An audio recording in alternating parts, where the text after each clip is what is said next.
हाँ बेटा, आज हम आप लोगों को मैकियावेली अपने युग का शिशु था उसके बारे में बताएंगे। सबसे पहले हम देखेंगे मैकियावेली कौन था। मैकियावेली का जन्म इटली के पुनर्जागरण आंदोलन के अग्रणी नगर फ्लोरेंस के एक सामान्य कुल में सन 1469 में हुआ था। उसको बहुत उच्च शिक्षा तो प्रदान नहीं की गई थी, लेकिन उसको लैटिन का बहुत ज़्यादा ज्ञान था। बहुत अधिक वो योग्य था, चतुर था और बहुत ही ज़्यादा बुद्धिमान था। इतनी अधिक बुद्धिमत्ता थी कि फ्लोरेंस के गणराज्य में उसे गृह एवं विदेश कार्यालय में क्लर्क का पद प्राप्त हो गया था और 4 साल में उसने इतनी उन्नति की कि चांसरी के द्वितीय सचिव के उच्च पद तक पहुँच करके 1200 ईस्वी तक वो इस पद पर बना रहा। इसके अलावा 1512 ईस्वी में फ्लोरेंस के गणराज्य में राजनीतिक परिवर्तन के साथ मैकियावेली के भाग्य ने भी पलटा खाया और रेवेना की जंग में स्पेन के मुकाबले फ्रांस की पराजय हुई और स्पेन के समर्थकों ने, जो फ्लोरेंस में सत्तारूढ़ हुए, उन्होंने मैकियावेली को अन्य लोगों के साथ देश से निकाल दिया और उस समय मैकियावेली का समय इतना खराब आया कि दोबारा से कभी वो वापस नहीं आया।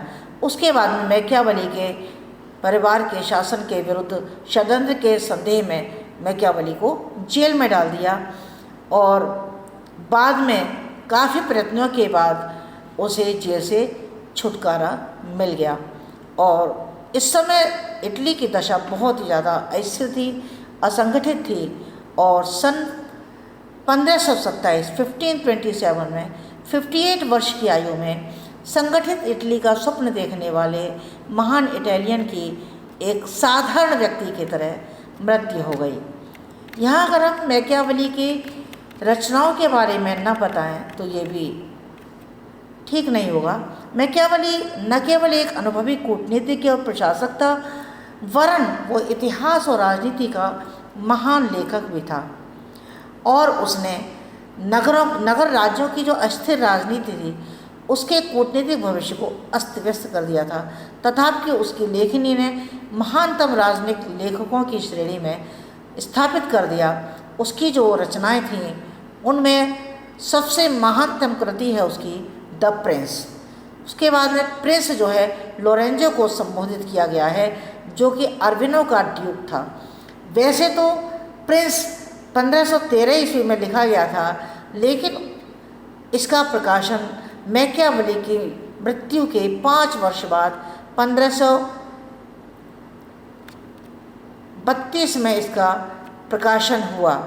ग्रंथ में बोर्जिया ने अपने कौशल, निरंकुशता, कूटनीतिक चालबाजों के द्वारा बहुत सफलता प्राप्त की थी।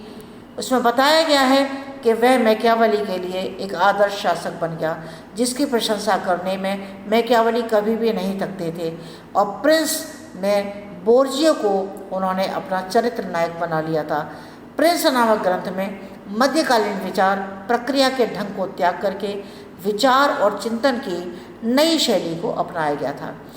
इस ग्रंथ में 26 अध्याय हैं, जिन्हें 3 भागों में बांटा गया है। इस तरह से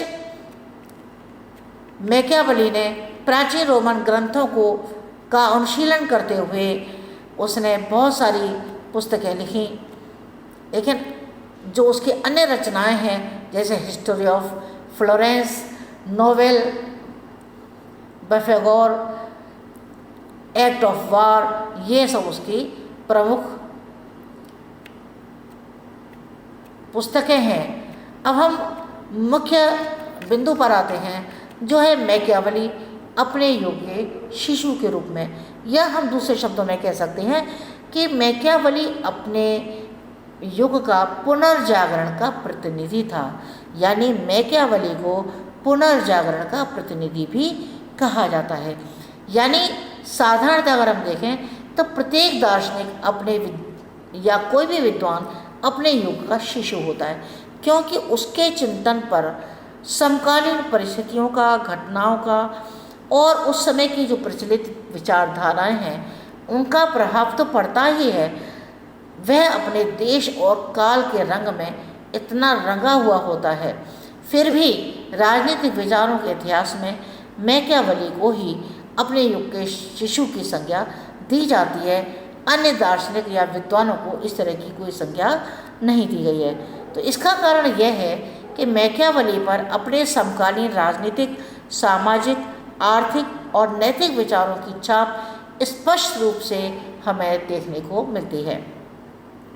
वह अपने युग का एक ऐसा व्यक्ति, पर्यवेक्षक और दार्शनिक है जिसने समकालीन परिस्थितियों का सही और वास्तविक पर्यवेक्षण किया, राजनीतिक और सामाजिक दोषों को देखा, अपनी रचनाओं में उनके समाधान भी प्रस्तुत किए।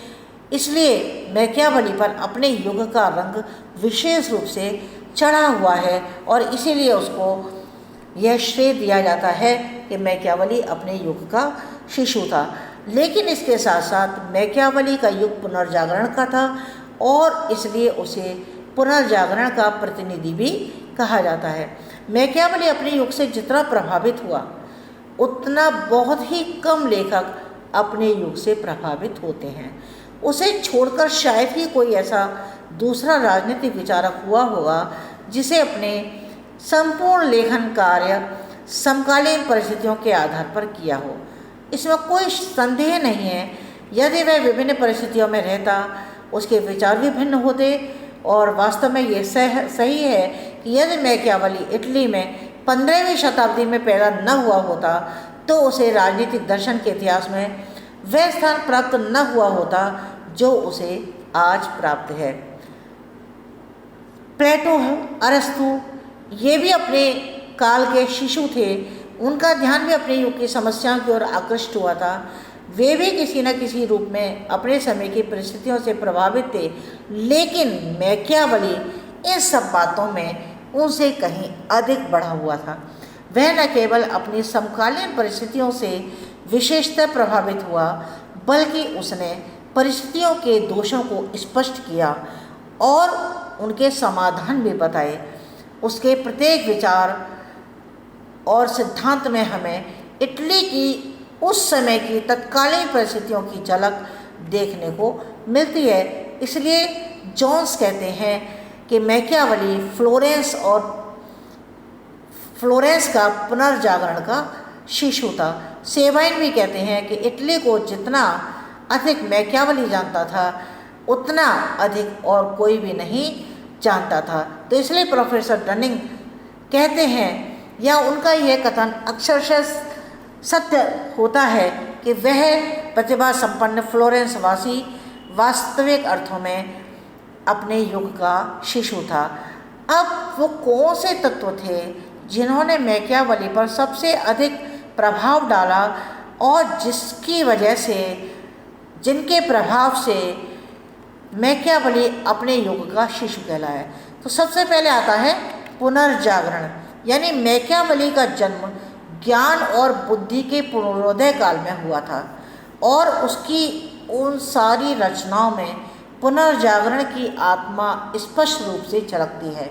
मैकियावेली का नगर फ्लोरेंस पुनर्जागरण के आंदोलन का प्रमुख केंद्र था और इस आंदोलन में प्रेरणा के फलस्वरूप साहित्य, कला, दर्शन, राजनीति और विज्ञान के क्षेत्र में मध्ययुग के आदर्शों का अंत हो रहा था और यूनान एवं रोम के प्राचीन आदर्शों में लोगों की आस्था बढ़ रही थी। तो राजनीतिक क्षेत्र में सामंतवाद का अंत होकर के राष्ट्रीय राज्य की स्थापना हो रही थी और राजनीतिक क्षेत्र में धर्म और राजनीतिकता, नैतिकता, चर्च और बाइबलवाद के प्रभाव को समाप्त किया जा रहा था। पोप की मध्यकालीन निरंकुश सत्ता, धार्मिक सत्ता तथा नैतिकता से लोगों का विश्वास उठ गया था और उसका स्थान बुद्धि, विवेक तथा तार्किकता ने ग्रहण कर लिया था।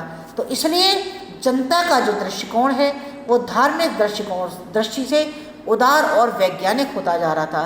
तो इस समय में व्यापार और छापा खाने की कला तथा यातायात के साधनों के विकास ने नया जीवन, नई चेतना, नए दृष्टिकोण और स्वतंत्रता की नई भावना और जीवन के नए मूल्यों को जन्म दिया था।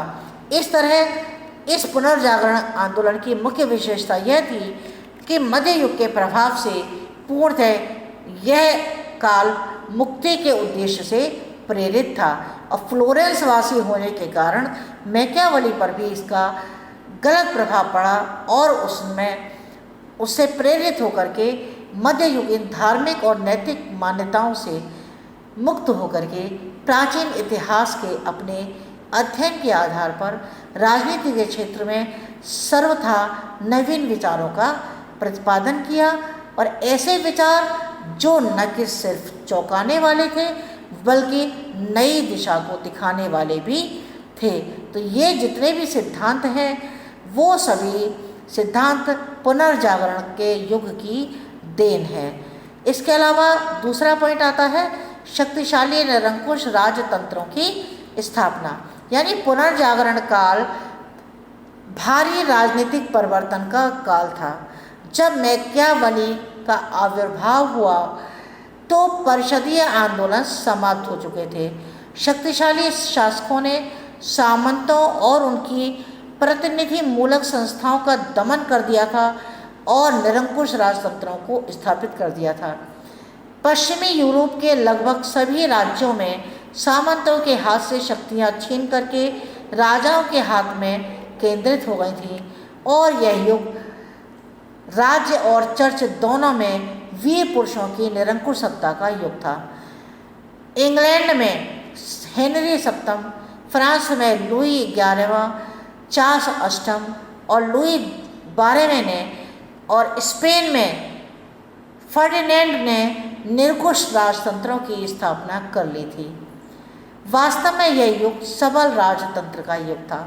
तो मैकियावेली की रचनाओं में इस आदर्श का पर्याप्त प्रमाण हमें देखने को मिलता है और उसने इटली के लिए एक ऐसे शासन की कल्पना की थी जिसमें इटली की समस्त राजनीतिक शक्ति का केंद्रीकरण हो तथा जो इटली में एकता स्थापित करके सबल राजतंत्र की स्थापना कर सके। उसकी इच्छा थी कि इटली में भी ऐसे राजा प्रिंस का उदय हो जो संपूर्ण जनता को राष्ट्रीयता के एक सूत्र में बांध सके। इसलिए उसने अपने प्रिंस और डिस्कोर्सेज में इसी विचार को अभिव्यक्त किया है। तीसरा पॉइंट आता है इटली का राजनीतिक विभाजन और उसकी दुर्दशा। इस समय तक जहां पश्चिमी यूरोप के राज्य जैसे इंग्लैंड, फ्रांस, स्पेन में राष्ट्र एकीकरण की प्रक्रिया पूर्ण हो चुकी थी और इन राष्ट्रों के निवासियों ने स्वयं में एकता की भावना अपना ली थी, वहीं इन शक्तिशाली राज्यों की तुलना में इटली 5 राज्यों में बटा हुआ था, जैसे नेपल्स राज्य, मिलान का राज्य, रोमन चर्च का क्षेत्र, वेनिस का गणराज्य और फ्लोरेंस का गणराज्य। और ये राज्य परस्पर संघर्षरत थे, यानी इन 5 राज्यों में आपस में झगड़ा था, संघर्ष था। पोप उनके संघर्ष से लाभ उठाने का प्रयास करते रहते थे और वे कभी फ्रांस, कभी स्पेन को इटालियन राज्यों के आंतरिक मामलों में हस्तक्षेप करने के लिए प्रोत्साहित करते रहते थे। तो इस तरह से इटली में फूट, गृह युद्ध और विदेशी व्यक्तियों का शासन चल रहा था। तो इटली के इस राजनीतिक विभाजन और राज्यों के पारस्परिक संघर्ष ने देश को बहुत दुर्बल बना दिया और आसानी से शक्तिशाली पड़ोसियों की महत्वाकांक्षाओं का शिकार बनने लगा। फ्रांस और स्पेन की आंखें तो सदैव ही इन राज्यों पर लगी रहती थी कि कब उनको मौका मिले और कब वो इन पर अपना कब्जा कर ले। लेकिन मैकियावेली एक सच्चा देशभक्त था और इस संबंध में उसे फ्रांस का प्रत्यक्ष अनुभव था। इसलिए वह फ्रांस की तरह एक शक्तिशाली राष्ट्रीय राजा की अध्यक्षता में इन राज्यों का एकीकरण करना चाहता था, यानी इन राज्यों को एक करना चाहता था और ये चाहता था कि इन राज्यों में किसी भी तरह की कोई भी फूट ना पड़े और किसी भी तरह का कोई भी राज्य दूसरा राज्य आक्रमण करके इन पर अपना किसी भी तरह का आधिपत्य स्थापित न कर सके। इसी उद्देश्य से उसने प्रिंस की रचना की थी। प्रिंस के अंतिम अध्याय में उसने इटली की दुर्दशा पर दुख प्रकट करते हुए मेदिची घराने के गुइलियानो से यह आशा प्रकट की है कि वह इटली का एकीकरण करें और मूसा की भांति उसे विदेशी बर्बरों की दास्ता से मुक्त करें। किंतु यह उसकी इच्छा 350 वर्ष बाद 19वीं सदी के अंत्य वर्षों में काबूर और गैरीबाल्डी ने ही पूरी की। मैकियावेली की सभी रचनाएं इटली की फूट, गृहयुद्ध और विदेशी शासकों के हस्तक्षेप की परिस्थितियों तथा इटली के एकीकरण की इच्छा से ओतप्रोत है। इसके बाद चौथा पॉइंट आता है इटालियन समाज की दुर्दशा। यानी मैकियावेली के समय में इटली के समाज की बहुत ही दशा शोचनीय थी और उस समय इटली वासियों में नीतिपरायणता, ईमानदारी और देशभक्ति का अभाव था और भ्रष्टाचार, दलबंदी, स्वार्थपरता का बोलबाला था। यद्यपि उन लोगों में बौद्धिक व्यक्तियों की कमी नहीं थी, किंतु नैतिक दृष्टियों से उनका पूरा पतन हो चुका था। जो पोप थे, पोप भी जो है वो उनकी भी जो पवित्रता थी वो अपनी सीमा को लांघने लगी थी। तो इस तरह से मैकियावेली के सामने मानव स्वभाव की दानवता दुष्ट साकार का रूप ग्रहण किए हुए थी और इस सामाजिक दुर्दशा का उनके मानस पर गंभीर प्रभाव पड़ा। देश के एकीकरण के लिए वो शक्ति के पुजारी बने और उन्होंने राष्ट्रीय सेना की स्थापना को आवश्यक बनाया और उसने गणतंत्रीय शासन प्रणाली की सिफारिश न करते हुए इटालियन वासियों के लिए एक निरंकुश राजा की आवश्यकता महसूस की। उसने व्यवहारिक राजनीति को स्थान देते हुए यह कहा कि राजा का एकमात्र उद्देश्य देश को मजबूत बनाना है, देश को संगठित करना है और अपने इस महान और पवित्र उद्देश्य की प्राप्ति के लिए राजा उचित और अनुचित किसी भी तरह के साधन को अपना सकता है। इसलिए मैकियावेली ने बल दिया कि राजा छल कपट या किसी भी भौतिक शक्ति के आधार पर अपनी इच्छाओं को पूर्ण कर सकता है और अपने राज्य की स्थिति को परिवर्तित कर सकता है। इसके बाद में आता है धर्म और नैतिकता। यानी 14वीं शताब्दी में पोप के विश्व साम्राज्य का स्वप्न नष्ट हो चुका था और पोप के विलासमय जीवन और कुकृत्यों ने लोगों के हृदय में धर्म के प्रति विश्वास और श्रद्धा समाप्त कर दी थी। मैकियावेली ने कहा है कि उसने अपने जीवन भर धोखा देने के अतिरिक्त कोई और कार्य नहीं किया। पोप ने और उसी स्थिति में सेवानोराला जैसे संत ने चर्च के सुधार की मांग की तथा नैतिक बल से आध्यात्मिक पथ प्रदर्शन करने का प्रयत्न किया। उसकी शिक्षाओं का लोगों पर प्रभाव किया, किंतु जब फ्रांस ने फ्लोरेंस पर अधिकार कर लिया तो पोप को प्रसन्न करने के लिए सेवानोराला को बंदी बना लिया गया। मैकियावेली अपने युग की परिस्थितियों का मैकियावेली पर बहुत प्रभाव पड़ा। तत्कालीन परिस्थितियों के अनुसार ही उसने नरेश को सलाह दी कि अपने राज्य को, अपने अस्तित्व को बनाए रखने के लिए आचार तथा धर्म के सिद्धांतों की चिंता नहीं करनी चाहिए, बल्कि लोक कल्याण के लिए उसे इन सिद्धांतों की अवहेलना करने के लिए भी तत्पर रहना चाहिए। धर्म और नैतिकता का विरोधी मैकियावेली की यह विचारधारा अपने युग के नितांत अनुरूप थी, क्योंकि यूरोप के राष्ट्रीय राज्य धर्म और नैतिकता से उदासीन होकर के स्वार्थों की सिद्धि कर रहे थे। इसके बाद में आता है मानव स्वभाव संबंधी अवधारणा। यानी मैकियावेली ने अपने समय में इटली में शासक, धर्माधिकारी, सरकारी कर्मचारी, साधारण नागरिक सभी को भ्रष्ट आचरण में लिप्त देखा था। शासक और पोप के संघर्ष, पोप के षड्यंत्र और साधारण नागरिकों के पतित तथा स्वार्थी आचरण ने उस पर मानव स्वभाव की बहुत बुरी छाप छोड़ी थी और उसने ये व्यक्त किया कि न तो मनुष्य में ईश्वरीय गुण है और न ही वह एक नैतिक प्राणी है, वह एक जानवर है और जानवरों की चालाकी तथा खूंखार प्रवृत्ति ही उसे दिखाई देती है। तो इस तरह से हम ये कह सकते हैं निष्कर्ष रूप में कि मैकियावेली का चिंतन उसके युग में विद्यमान परिस्थितियों से बहुत गहरे रूप से प्रभावित था और इसीलिए डनिंग द्वारा उसे युग का शिशु की संज्ञा दी गई थी। फिर भी बहुत से आलोचकों ने का कहना है कि मैकियावेली ने अपनी समकालीन परिस्थितियों की आवश्यकता अनुसार कुछ सिद्धांत पहले से ही निश्चित कर लिए थे और फिर उनको पुष्ट करने के लिए इतिहास से खोज करके उदाहरण दिए। लेकिन वास्तव में इन सभी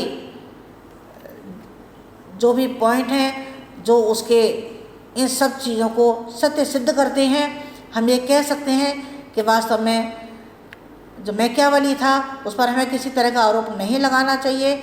मैकियावेली वास्तव में राजनीतिक का धर्म और नैतिकता से संबंध विच्छेद कर के उसने उसे भ्रष्ट किया, इस तरह का आरोप हमें उस पर नहीं लगाना चाहिए। मैकियावेली ने तो वास्तव में अपनी यथार्थवादी दृष्टि के अनुरूप जो भी गलत चीज़ें थी उनको सत्य के रूप में घोषित करने का ही कार्य किया था। वह अनैतिक नहीं था, नैतिकता का विरोधी था, वो अधार्मिक नहीं था, धर्म निरपेक्ष था, वैज्ञानिक तटस्थता की संज्ञा उसे दी गई है। उसने धर्मनिरपेक्ष राजनीति की नींव डाली थी। अब वास्तव में राजनीति का नैतिकता से विच्छेद मैकियावेली के राजनीति विज्ञान के प्रति एक अमूल्य सेवा थी। इसलिए हम मैकियावेली को अपने युग का शिशु कह सकते हैं। धन्यवाद।